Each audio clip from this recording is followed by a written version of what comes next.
Hello and welcome back to the Brother Slim. This is Cam, resuming the Oathsworn story time.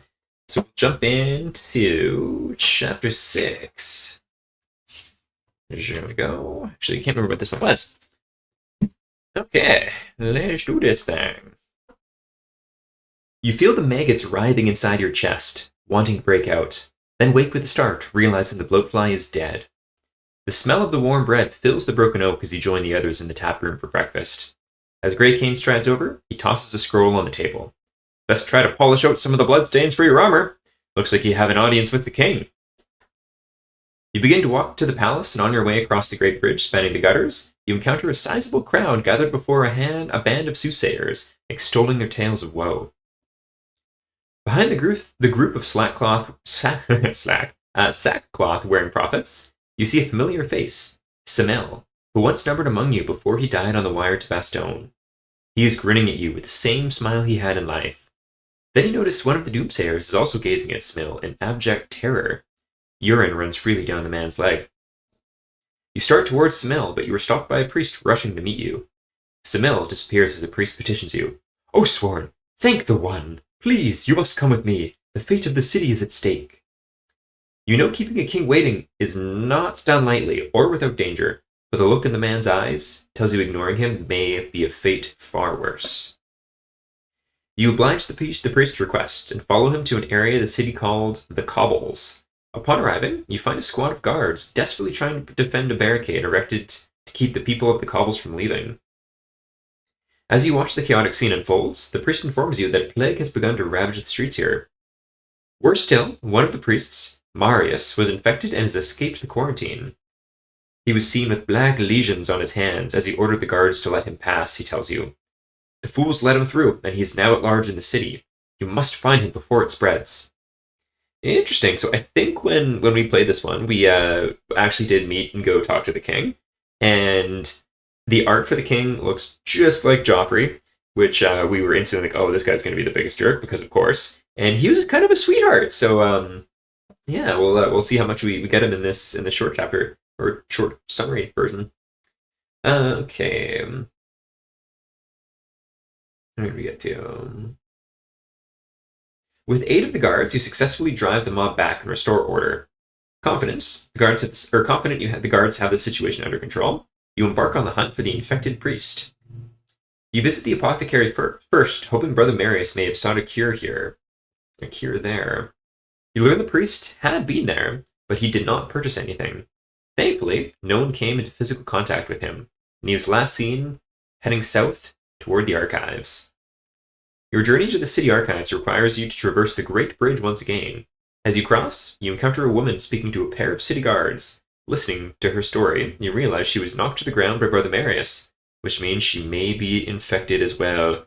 Ruh-roh.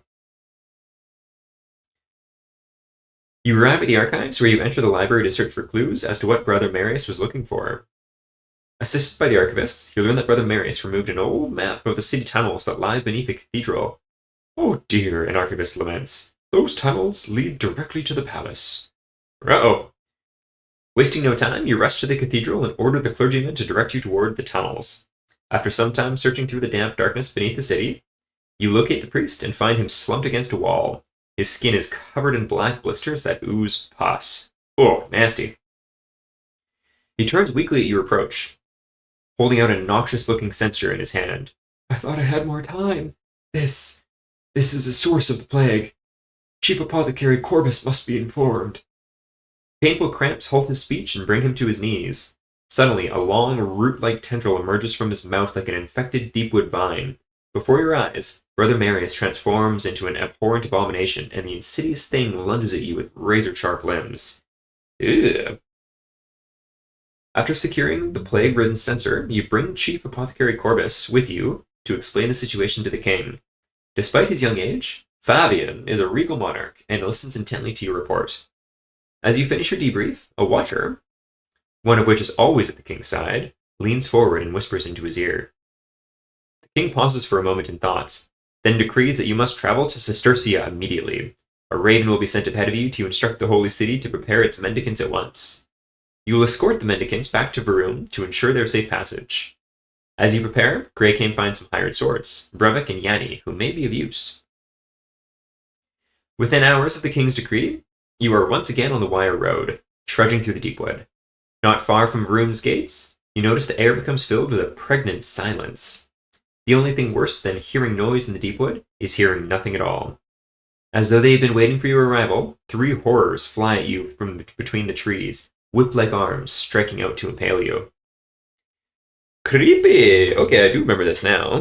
Yeah, I think that went way different than we played for sure too, but this honestly sounds cooler. Like the political chit-chat was neat too. If it was the same chapter, I can't remember for sure, but yeah, that's creepy and dark. I like that. Almost gives me some like Roots, Plague, Alien, Xenomorph vibes. So, let us ask the age-old question. What is in the box? Here we go. Crack that bad boy open. Look at these 3 guys. So I think they're all unique sculpts, which is pretty cool. Yes. Let's take a little peek-see. There we go. Let's focus.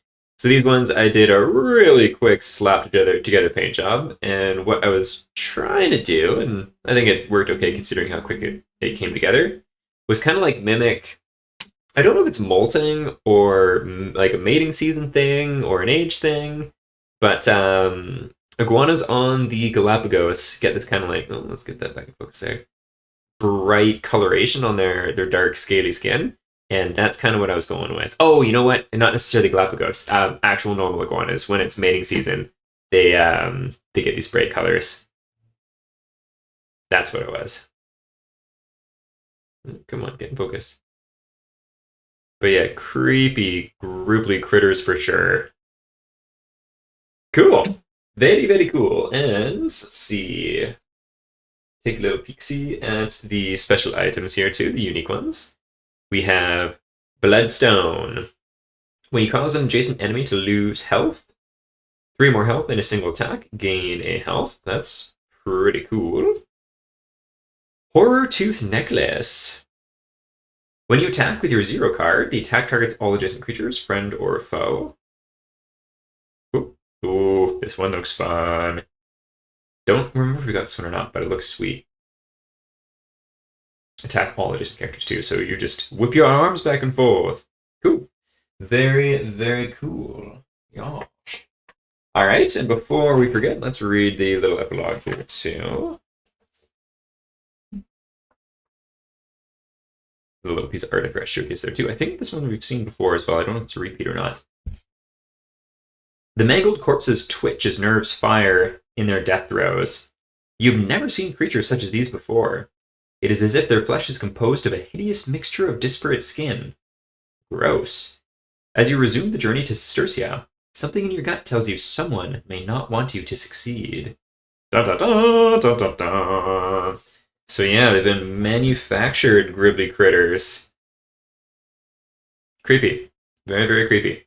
Cool. Well, yas, thank you for joining me on this Chapter 6 adventure, and we'll see you next time. I guess, if anyone has any thoughts and feedback on this game story and this little kind of like quick play showcase, I'd be curious too, because I think I can add like a couple little details to the story, because I've done the full one up to, I think we got to chapter 10 if I remember correctly. But yeah, if anyone's got any thoughts or feedback on this little kind of quick short format series, I would love to hear it. But yeah, thanks so much. Be safe, be well, and we shall see you next time. Bye!